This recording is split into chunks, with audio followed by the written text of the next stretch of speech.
CSDS का एक सर्वे आया है, क्या है मामला, जरा हमारे दोस्तों को बताइए। इस सर्वे में 2017 के जो आदमी जो वोटर है उसके माइंड को टटोलने की कोशिश जो CSDS ने की है, ये इंपॉर्टेंट इश्यूज क्या है। देखिए, कौन कितना % वोट लेगा वो सर्वे नहीं है, कौन कितना सीट जीतेगा वो सर्वे। ये बड़ा एक दिलचस्प है कि फर्स्ट टाइम गुजरात में 2017 से अलग 2022 में महंगाई एक बहुत बड़ा इशू बन गया है। ठीक है। और इन्होंने लगभग 2200-2300 जो सैंपल लिए हैं, 51% लोगों ने महंगाई को एक इम्पोर्टेंट इशू बनाया। सबसे ज्यादा मतलब कह रहे हैं कि महंगाई इशू है। 51% लोगों ने 52% लोगों ने कहा है कि महंगाई इशू है।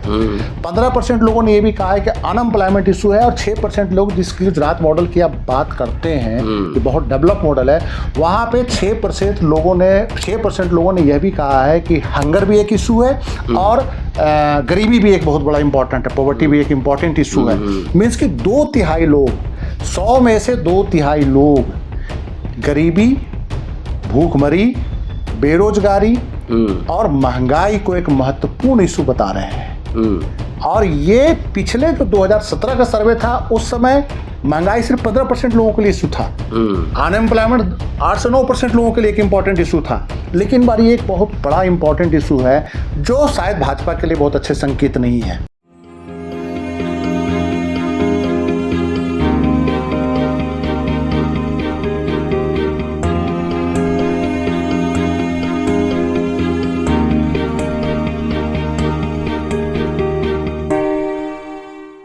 दोस्तों, रतनलाल बोल रहा हूं और आप देख रहे हैं अम्बेडकरनामा।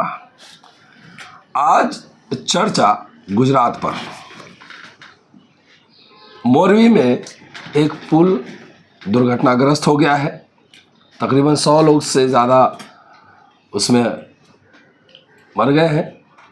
उसमें सुनने में आ रहा है कि बीजेपी सांसद के 12 रिश्तेदार भी हैं।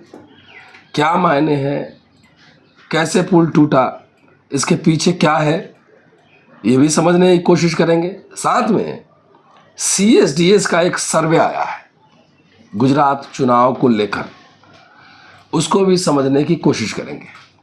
मेरे साथ पत्रकार और लेखक और हमारे दोस्त संजीव पांडे साहब हैं और चुनाव पर इनकी एक पैनी नज़र होती है। मोरवी से शुरू करते हैं, जहां पुल दुर्घटनाग्रस्त हुआ है।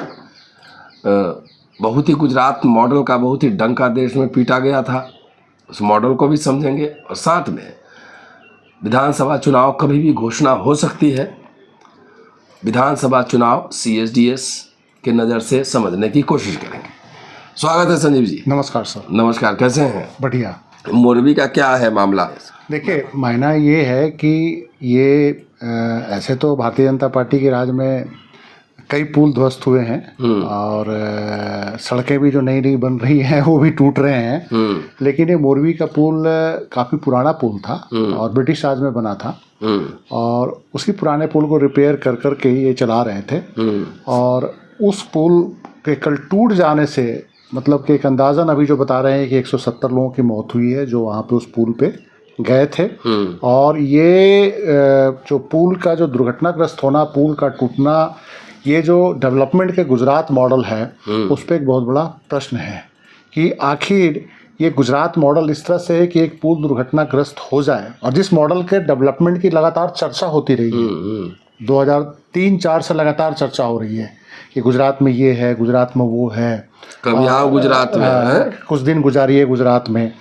और दूसरी जो सबसे बड़ी बात है कि इस प्राइवेट ये जो पुल था ये ठेके पे था, एक प्राइवेट कंपनी को मेंटेनेंस, और उससे फिर वो मेंटेनेंस के बाद उसका रख रखाव का जिम्मा और प्लस उससे वसूली का, उससे कमाने का जिम्मा एक प्राइवेट कंपनी को दिया गया था। ठीक है। और प्राइवेट कंपनी ने टाइम से पहले ही उसका उद्घाटन कर दिया।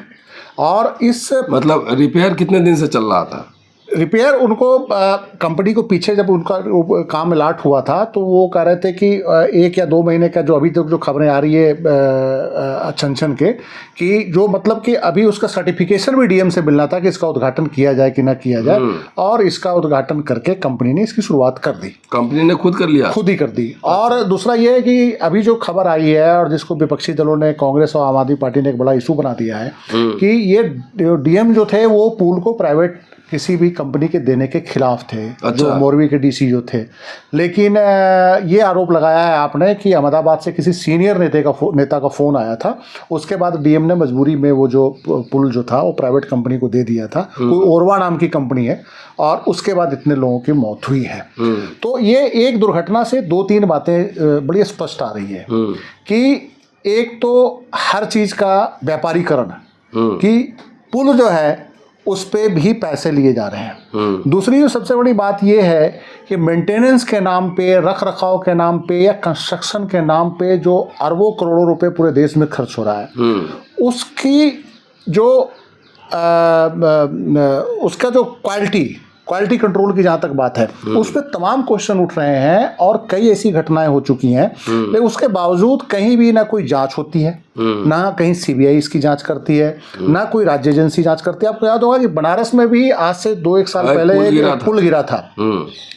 उस पुल का गिरने का कारण क्या था, निर्माणाधीन पुल था, कौन ठेकेदार था, कैसे था, उसमें भी लोगों की मौत हो गई थी, आज तक उसकी कोई इंक्वायरी नहीं हुई। फिर आपने खबर पढ़ी होगी कि बुंदेलखंड एक्सप्रेसवे का पीछे उद्घाटन हुआ था, और उसके बाद ही उसका अगले या दूसरे दिन ही वो खड्डा हो गया। पूर्वांचल एक्सप्रेसवे भी आपने देखा होगा कि पीछे उसकी फोटोएं आई थी काफ़ी, वो भी कई जगह से उसमें गड्ढे हो गए थे। तो सवाल ये हो रहा है कि आखिर अरबों रुपए खर्च करके आप जो है जनता के पैसे से कंस्ट्रक्शन कर रहे हैं, तो कंस्ट्रक्शन कंपनियां किस तरह के मटेरियल का इस्तेमाल कर रही हैं?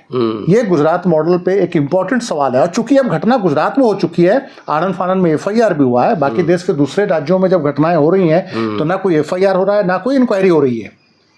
और जबकि गुजरात में हुआ है, इलेक्शन का टाइम है, तो ये निश्चित रूप से सरकार के लिए एक बहुत बड़ी, जो रूलिंग पार्टी है उसके लिए एक बहुत बड़ी प्रॉब्लम आ गई है। और उसके जो गवर्नेंस पे क्वेश्चन है कि जिस राज्य को पूरा मॉडल और इन्वेस्टमेंट का मॉडल, कि टाटा भी वहाँ जा रहा है, अभी पीछे वेदांता भी चला गया था, महाराष्ट्र से बड़े बड़े प्रोजेक्ट वहाँ जा रहे हैं, तमाम एम्प्लॉयमेंट जनरेट करने की बात हो रही है।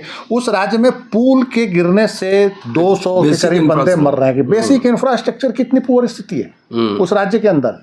ऐसे तो गुजरात मॉडल पूरे देश में अखबारों में छाया रहता है, एडवर्टीजमेंट आता है खूब उसका, दिल्ली में बैठे हुए जर्नलिस्ट उसके बारे में तमाम बड़ी बड़ी चीज़ें लिखते हैं। लेकिन ये अगर घटना ना होती तो शायद गुजरात मॉडल कोई समझ नहीं पाता कि ये इतनी बड़ी घटना हो गई है। तो ये ओवरऑल अकाउंटेबिलिटी पे सवाल है कि आखिर क्या ये जो अरबों रुपए खर्च होते हैं डेवलपमेंट प्रोजेक्ट में हो रहे हैं, क्या वो पैसे डेवलपमेंट प्रोजेक्ट में खर्च हो भी रहे हैं? जो डेवलपमेंट प्रोजेक्ट में मटेरियल का इस्तेमाल हो रहा है उसकी क्वालिटी क्या है? और उसके बाद अगर क्वालिटी कंट्रोल नहीं है तो उसके लिए जिम्मेवार कौन है? कोई इसकी जांच करने के लिए एजेंसी तैयार नहीं है। ये एक इम्पॉर्टेंट सवाल है। तो ये मानते हैं इसमें जिम्मेदार कौन? निजीकरण, प्राइवेट प्लेयर, अधिकारी या नेता? देखिए, ये तो एक नेक्सस है। अच्छा। पॉलिटिशियंस, ब्यूरोक्रेट्स और प्रॉफिटियर्स का नेक्सस है, और वो नेक्सस मिलके देश को लूट रहा है। आपने यूपीए 2 में देखा था कि कोल ब्लॉक को लेकर तमाम इंक्वायरियाँ हुई, 2G स्पेक्ट्रम को लेकर इंक्वायरियाँ हुई, और जिन चीज़ों को लेकर जो इंक्वायरियाँ हुई कि ये सरकारी खजाने को चूना लगाया गया, कम पैसे में उनको दे दिया गया, रिसोर्सेज को दे दिया गया, उससे ज़्यादा बदतर स्थिति इस सरकार के दौरान हुई है, और उस पर कोई इंक्वायरी नहीं हो रही है। और इस पे जो है, ये क्यों आखिर ऐसा हो रहा है कि इसमें भी नेक्सस है? ब्यूरोक्रेसी को भी कहीं ना कहीं कुछ मिल रहा है तो चुप है। पॉलिटिशियंस का तो ऑटोमेटिक है, उनका रोल तो सामने आ ही रहा है, और जो प्रॉफिटियर्स हैं जो साथ में लगे हुए हैं पॉलिटिशियंस के साथ, वो इसमें पैसा कमा रहे हैं। अल्टीमेट नुकसान जनता का हो रहा है, जनता का टैक्स मनी खर्च होता है। अगर आपको अच्छी सड़क बन रही है तो टोल तो आप देते हैं उस पर, कोई फ्री में तो चल नहीं रहे हैं, फ्री में तो आप जा नहीं रहे हैं। कहीं भी सड़क पे जाइए, हर 40 किलोमीटर के बाद आपको 50 से 100 रुपये का जुर्माना देना है, रोड टैक्स भरने के बाद भी, पेट्रोल पे टैक्स देने के बाद भी। पेट्रोल पे भी आप 100 रुपये में 40 रुपये टैक्स दे रहे हो। आप एक व्हीकल पे रोड टैक्स भी दे रहे हो, उस पर एक्साइज ड्यूटी भी गाड़ी खरीदते हुए दे रहे हो, फिर उसके बाद उस पर पेट्रोल जो भरवा रहे हो उस पर भी टैक्स दे रहे हो, उसके बाद जब सड़क पर गाड़ी लेके जा रहे हैं तो उस पर फिर एक बार टैक्स दे रहे हो, यूजर चार्जेस के रूप में जो पैसा लिया जा रहा है। तो जनता तो हर तरफ से पीस रही है, उसके बाद भी आपको क्वालिटी की सर्विस नहीं मिल रही है। तो ये एक इम्पॉर्टेंट सवाल है कि अंग्रेजों के ज़माने के पुल जो है सुरक्षित हैं, लेकिन इस ज़माने के जो बनाई हुई सड़कें वो धंस रही हैं। तो क्या ये बात निजीकरण का आपने मसला उठाया जी, क्या ये बात मंदिरों पे भी लागू हो रही है? क्योंकि हमने देखा है कि अंबानी का बेटा भी किसी ट्रस्ट में जो है वैष्णो देवी ट्रस्ट में मेंबर बना है। क्या मंदिर का जो संचालन है ट्रस्ट के थ्रू मंदिरों का भी निजीकरण हो रहा है? ब्राह्मण खाली पुजारी का नौकरी करेगा वहाँ? देखिए, अभी तक जो स्थिति आई हुई है उसमें ये तो है ही कि कुछ जो इम्पोर्टेंट रिलीजियस प्लेस हैं वहाँ पे प्राइवेट कंपनियों को रख रखाव के लिए हायर किया गया है। और रख रखाव के लिए डायरेक्ट हायर किया गया है। जैसे पीछे मैं खबर पढ़ रहा था, मैं डिटेल में तो नहीं जानता, कि जैसे बनारस का जो मंदिर है उसका जो रख रखाव और जो उसको मेंटेनेंस और जो वहाँ पे टिकट टुकट है वो प्राइवेट कंपनी को उसका टेंडर दिया गया है। अभी कह रहा है कि महाकाल में लाल किला को भी दिया गया। नहीं, लाल किला तो चलिए वो धार्मिक नहीं है, चलिए वो तो किसी शासक, मतलब कहने का मतलब ये है कि स्मारक से लेके धार्मिक स्थल और वो उसका व्यापारीकरण किया जा रहा है। आस्था का भी व्यापारीकरण हुआ है, इसको कहने में हमें कोई गुरेज नहीं है। ये आस्था का सामान्य रूप से व्यापारीकरण नहीं होना चाहिए, लेकिन आस्था का व्यापारीकरण हुआ है। ये बड़ी सीधी सी बात है। अगर आप स्वर्ण मंदिर में जा रहे हैं तो वहाँ तो कोई टिकट नहीं लगता। उस कॉरिडोर के अंदर आप पार्किंग गाड़ी की खड़ी कर रहे हैं तो वहाँ भी कोई टिकट नहीं है पार्किंग के लिए, और वहाँ पे वीआईपी दर्शन के लिए भी कोई पैसे नहीं लगते। वहाँ पे तो आप जा रहे हैं तो हो सकता है कि जूता पॉलिश करके भी आपको दे दें। आपको लंगर भी खिलाते हैं वहाँ पे, अगर जाए तो लंगर का व्यवस्था है कि कोई भी आदमी जाए तो भूखा ना आए। तो ये आखिर हिंदू धर्म स्थलों का व्यापारीकरण एक इम्पोर्टेंट सवाल है। हिंदू धर्म महान धर्म है, इसलिए बिना फीस दिए हुए कैसे आप जाइएगा? हिंदू महान धर्म है, नहीं बिना तो, मुद्रा दान किए हुए टैक्स दिए। देखिए, नहीं, ऐसे हिंदू धर्म में इस तरह की तमाम समय में जब कुरीतियाँ आई तो उसका विरोध भी हुआ, भक्ति मूवमेंट भी शुरू हुआ। तो हम उम्मीद करते हैं कि आगे भी कोई रिफॉर्म मूवमेंट आएगा। अभी हम नाउम्मीद नहीं हो सकते ऐसी चीज़ों से। हाँ, लेकिन व्यापारीकरण और कॉर्पोरेटीकरण एक बड़ा मजबूत होता है, उसके खिलाफ आंदोलन छेड़ना भी बहुत आसान काम नहीं होता। चलिए, बहरहाल गुजरात का चुनाव है, घोषणा कभी भी हो सकती है, समय आ गया है जी। CSDS का एक सर्वे आया है जी। आपने पढ़ा है पूरा? क्या है मामला, जरा हमारे दोस्तों को बताइए। देखिए, CSDS का सर्वे जो आज ही द हिंदू में पब्लिश हुआ है और मैंने पढ़ा, तो इस सर्वे में 2017 के जो उनका जो सर्वे है उसमें आदमी जो वोटर है उसके माइंड को टटोलने की कोशिश जो CSDS ने की है। ये इंपॉर्टेंट इश्यूज क्या हैं? देखिए, कौन कितना % वोट लेगा वो सर्वे नहीं है, कौन कितना सीट जीतेगा वो सर्वे। ये बड़ा एक दिलचस्प है कि फर्स्ट टाइम गुजरात में 2017 से अलग 2022 में आना ये क्या कहा जाता है, महंगाई एक बहुत बड़ा इशू बन गया है। ठीक है। और इन्होंने लगभग 2200-2300 जो सैंपल लिए हैं, 51% लोगों ने महंगाई को एक इम्पॉर्टेंट इशू बनाया। सबसे ज़्यादा मतलब कह रहे हैं कि महंगाई इशू है। 51% लोगों ने 52% लोगों ने कहा है कि महंगाई इशू है। 15% लोगों ने ये भी कहा है कि अनएम्प्लॉयमेंट इशू है। और 6% लोग, जिसकी गुजरात मॉडल की आप बात करते हैं कि बहुत डेवलप मॉडल है, वहाँ पे 6% लोगों ने यह भी कहा है कि हंगर भी एक इशू है और गरीबी भी एक बहुत बड़ा इंपॉर्टेंट है, पॉवर्टी भी एक इंपॉर्टेंट इशू है। मीन्स कि 2/3 लोग, 100 में से 2/3 लोग गरीबी, भूखमरी, बेरोजगारी और महंगाई को एक महत्वपूर्ण इशू बता रहे हैं। और ये पिछले जो 2017 का सर्वे था उस समय महंगाई सिर्फ 15% लोगों के लिए इशू था। अनएम्प्लॉयमेंट 8 से 9% लोगों के लिए एक इंपॉर्टेंट इशू था। लेकिन बारी एक बहुत बड़ा इंपॉर्टेंट इशू है जो शायद भाजपा के लिए बहुत अच्छे संकेत नहीं है। हालांकि ये अभी 1 महीना पहले है और इन्होंने 20 विधानसभा क्षेत्र के 80 पोलिंग बूथों को इन्होंने सर्वे में लिया था। अच्छा। और उसमें अब ऐसा है कि नरेंद्र मोदी का एक मैजिक से भाजपा को बहुत उम्मीद होती है कि लास्ट में नरेंद्र मोदी उतरेंगे और किसी न किसी तरीके से इलेक्शन को अपने पक्ष में कर लेंगे। तो ये इस मैजिक पे भाजपा का हमेशा भरोसा रहता है, तो उस पर भाजपा को ही भरोसा है। लेकिन चूंकि 2017 से थोड़ा डिफरेंट माहौल है इस बार महंगाई को लेकर, और महंगाई देखिए बड़ी है, हर राज्य में अभी मुद्दा है, दुनिया के तमाम देशों में मुद्दा है, ब्रिटेन से लेकर फ्रांस, यूरोप से लेकर अमेरिका भी परेशान है, तो भारत में भी परेशानी है। आम आदमी, और भारत तो हम लोग तो गरीब देश हैं, तो गरीब देश बेशक हम कहें कि हम 3 ट्रिलियन की इकोनॉमी है, लेकिन आम जनता तो गरीब ही है। तो उसमें ये महंगाई अगर इशू बन रहा है तो गुजरात के चुनाव में अगर नरेंद्र मोदी से जो लास्ट उम्मीद है वही अगर नरेंद्र मोदी पार करा पाता है, नहीं तो ये जो सर्वे के जो मिजाज हैं वो गुजरात के लिए और भाजपा के लिए बहुत अच्छा मिजाज नहीं बता रहा है। और जिस ढंग से नरेंद्र मोदी की पार्टी ने या भारतीय जनता पार्टी ने सिविल कोड का मसला जो अब छोड़ दिया, यूनिफॉर्म सिविल कोड का, कहीं ना कहीं गवर्नमेंट को अपने परफॉर्मेंस पे भरोसा नहीं है कि हम उस परफॉर्मेंस पे चुनाव रिपीट कर सकते हैं, जीत सकते हैं। और जिस तरह से भारतीय जनता पार्टी आम आदमी पार्टी पे एग्रेसिव हो रही है, और जिस ढंग से अर्बन एरिया में जो रिपोर्ट आ रही है आम आदमी पार्टी के पक्ष में और भाजपा के अगेंस्ट, हालांकि लोगों का ये कहना है कि कांग्रेस पार्टी का वोट आम आदमी पार्टी कर रही है, लेकिन कांग्रेस पार्टी का ही वोट आप काटेगी और भाजपा जीत जाएगी। लेकिन इस अर्थमेटिक के समझ मुझे अभी ये बात नहीं समझ में आ रहा है कि क्या आम आदमी पार्टी कांग्रेस का ही वोट काटेगी, ये कहाँ से निकाला जा रहा है, ये कौन से सर्वे से निकाला जा रहा है। ये भी हो सकता है कि आम आदमी पार्टी भाजपा का ही वोट काटे, क्योंकि शहर में इम्पैक्ट ज्यादा है, शहर में इम्पैक्ट ज्यादा है। और पिछली बार ज्यादातर जो भारतीय जनता पार्टी को जो सत्ता मिली थी वो शहरी सीटों से ही मिली थी, क्योंकि 95% शहरी सीटें भाजपा जीत गई थी। अहमदाबाद से लेकर सूरत तक के जो तमाम सीटें थी भारतीय जनता पार्टी जीत गई थी, और उसी कारण भाजपा सत्ता में आई थी। और जो सबसे बड़ी बात जो आ रही है ना गुजरात में, कि इस बार सरकारी कर्मचारी बहुत नाराज है। अच्छा, हाँ, जो रिपोर्ट आई है, ओल्ड पेंशन स्कीम बहुत बड़ा इशू बन गया है, और उसी के कारण गुजरात के चुनाव के कारण और हिमाचल के चुनाव के कारण ये पंजाब में old pension scheme in principle आम आदमी पार्टी ने मान लिया। कांग्रेस ऑलरेडी राजस्थान और छत्तीसगढ़ में ओल्ड पेंशन स्कीम लागू कर चुकी है, लेकिन गुजरात में एक और नई बात उठी है कि वहाँ के कर्मचारियों की नाराजगी इसलिए भी है कि गुजरात सबसे लो पेड सैलरी स्टेट है। गुजरात मॉडल, उसमें जो कर्मचारी विभिन्न विभागों में अस्थायी रूप से भी नियुक्त अगर होता है तो उसकी मैक्सिमम सैलरी 5500 रुपये तक जाती है 5 साल के लिए। 5 साल के लिए मीन्स कि अगर आप कृषि विभाग में हैं, अगर आप स्वास्थ्य विभाग में हैं, अगर आप शिक्षा विभाग में हैं, तो आपकी अगर नियुक्ति अस्थायी रूप से भी हो रही है तो भी आपको पहले 5 साल फिक्स सैलरी मिलेगी। कितना? वो पहले 3500 था, अब बढ़ा के 5500 किया।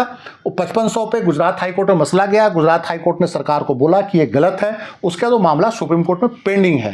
तो गुजरात के जो सरकारी कर्मचारी हैं वो सबसे ज़्यादा इस समय दुखी हैं और सबसे लो पेड है इंडिया के अंदर। जब वो दूसरे राज्यों में देखते हैं, ये भी गुजरात मॉडल ये भी गुजरात मॉडल है, जो शायद पूरे देश में लागू करने की कोशिश होगी कि आपको लो पेड सैलरी के अगले 5 साल, आपको जब नियुक्ति जिस दिन आप लेंगे, चाहे स्थायी आप नियुक्ति हो रही है, कोई कॉन्ट्रैक्ट पर नहीं हो, कॉन्ट्रैक्ट कर्मचारियों की भी वहाँ हालत बहुत खराब है। मैक्सिमम सैलरी उनकी 8 से 9,000 से 10,000 जा रही है कॉन्ट्रैक्ट कर्मियों की। देश के बाकी राज्यों में चले जाइए, इवन कि हरियाणा जो बीजेपी शासित है वहाँ पे भी कॉन्ट्रैक्ट कर्मियों की सैलरी जो ठेके पे अगर कोई सफाई मजदूर भी लग रहा है तो उसको 16 से 17,000 सैलरी मिलती है। गुजरात में वो सफाई कर्मचारी से लेकर शिक्षक तक जो कॉन्ट्रैक्ट पे भी जो लग रहे हैं वो कह रहे हैं कि 8 से 9,000 से ज़्यादा उनकी सैलरी नहीं है। पुलिस डिपार्टमेंट की डिमांड्स थे, जब वहाँ पे आम आदमी पार्टी ने इसको इशू बना दिया तो आनन फानन में बीजेपी गवर्नमेंट ने 500-600 करोड़ रुपए का एक मुफ्त राशि देकर वो उनके डिमांड को फुलफिल किया है, क्योंकि कहीं पुलिस वाले ही ना नाराज हो जाएं, क्योंकि पुलिस भी वहाँ लो पेड है। सब इंस्पेक्टर का भी 5500 रुपये पहले 5 साल मिलता है भर्ती के बाद। आईपीएस तो फिर भारत सरकार के गाइडलाइन से चलता है ना, ये स्टेट का है। तो ये जो इम्पोर्टेंट मसला है कि जो सरकारी कर्मचारी जो चुनाव में एक महत्वपूर्ण जो भूमिका अदा करते हैं, वो कहीं ना कहीं जो बीजेपी के हिंदुत्व के एजेंडा से अब हिंदुत्व के एजेंडा पर चलने के बजाय शायद वो अपने डिमांड्स को प्रायोरिटी दे रहे हैं। देखिए, हिंदुत्व एक गुजरात में एजेंडा है, CSDX के सर्वे में भी है कि 50% एक इम्पॉर्टेंट इशू, सारे जितने भी लोगों से बात करी तो कहा कि एक इम्पॉर्टेंट इशू हिंदुत्व है गुजरात के अंदर, जो गुजरात के अंदर है। लेकिन बन गया राष्ट्रवाद है, हिंदू हो गए, सामने मुसलमान है तो नौकरी पैसा है, क्या जरूरत है? नहीं, वो तो फिर ऑटोमेटिक घर चलाने के लिए तो पैसा चाहिए। नहीं, क्या जरूरत है? तो ये जो स्थिति आ रही है ना, तो उसके कारण कहीं ना कहीं इस बार तो मेजोरिटी जो हिंदू पॉपुलेशन है गुजरात में, वो कई तरह व्यापारी भी जो है, जो भाजपा के बहुत कट्टर समर्थक हैं, चाहे वो GST का मसला हो, चाहे नोटबंदी का मसला हो, उसका इम्पैक्ट उनको अब दिख रहा है। बीच में फिर कोविड आ गया, कोविड के कारण भी व्यापारियों को बड़ा नुकसान हुआ है। तो अर्बन एरिया में जो एक जो है कि जो केजरीवाल से जो इतना एग्रेसिव होकर जो केजरीवाल पर अटैक भाजपा का है, उसका एक बहुत बड़ा कारण ये भी बताया जा रहा है कि गुजरात में जो आम आदमी पार्टी शहरों में, गाँव में आम आदमी पार्टी की रिपोर्ट अभी भी नहीं बता रहे हैं, गाँव में कांग्रेस का आधार अभी भी बता रहे हैं कि कांग्रेस बहुत अच्छी फाइट दे रही है।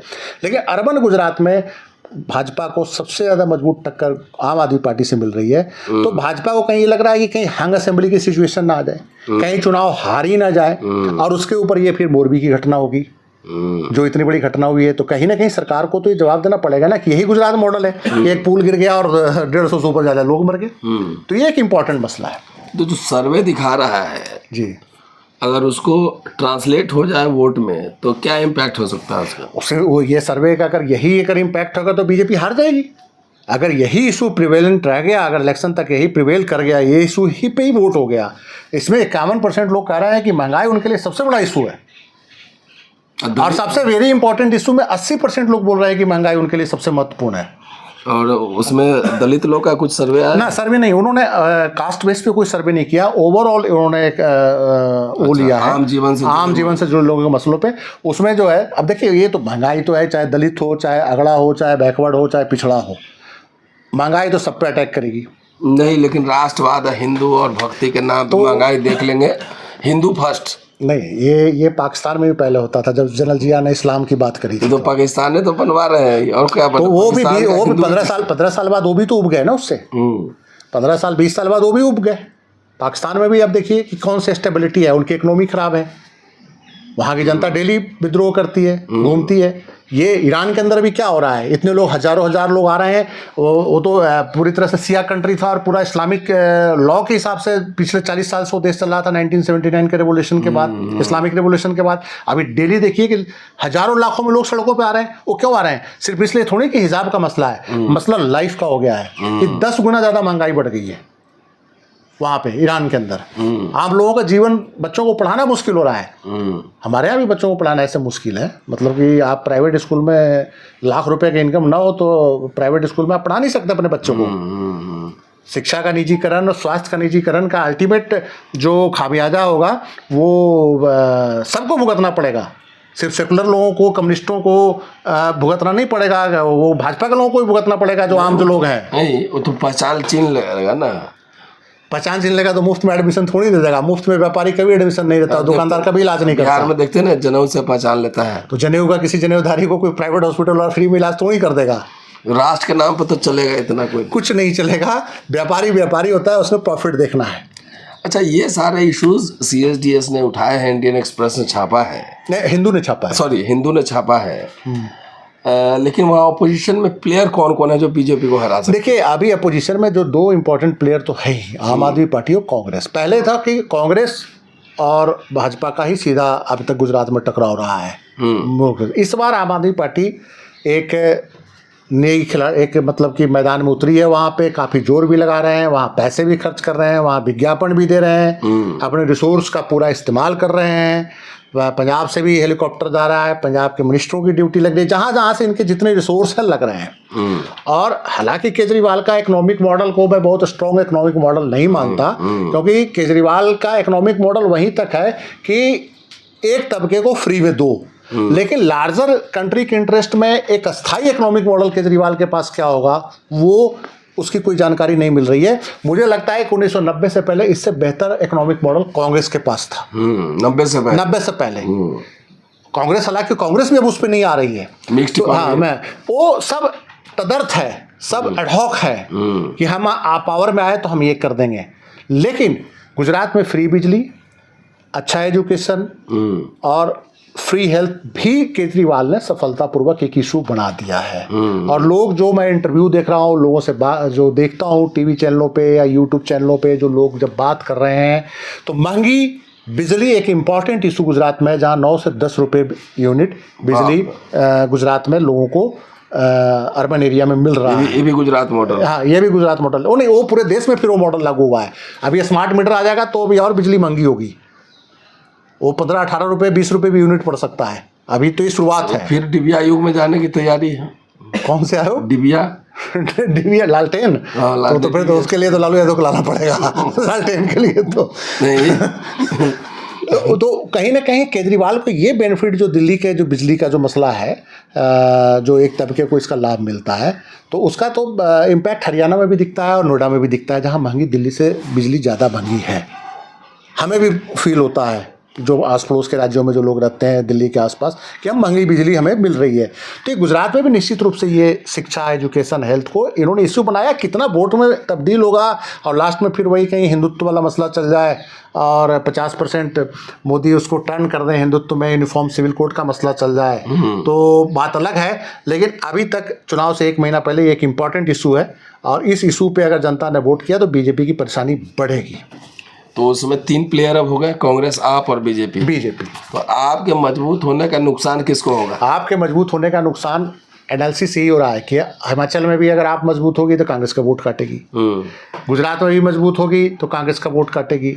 लेकिन इम्पॉर्टेंट सवाल ये है कि अगर आम आदमी पार्टी वोट कांग्रेस का ही काट रही है, ये सर्वे कहाँ से आ रहा है कि ये खाली फैलाया जा रहा है? ये अगर इनसे बात की तो कहेंगे, हिमाचल में कहेंगे कि जी दलित और ओबीसी वोट जा रहा है आपकी तरफ, तो दलित ओबीसी वोट तो कांग्रेस को जाता था, तो दलित ओबीसी वोट अगर कांग्रेस को जा रहा है तो ऑटोमेटिक है कि आपको जा रहा है, आपको जा रहा है तो कांग्रेस का नुकसान होगा।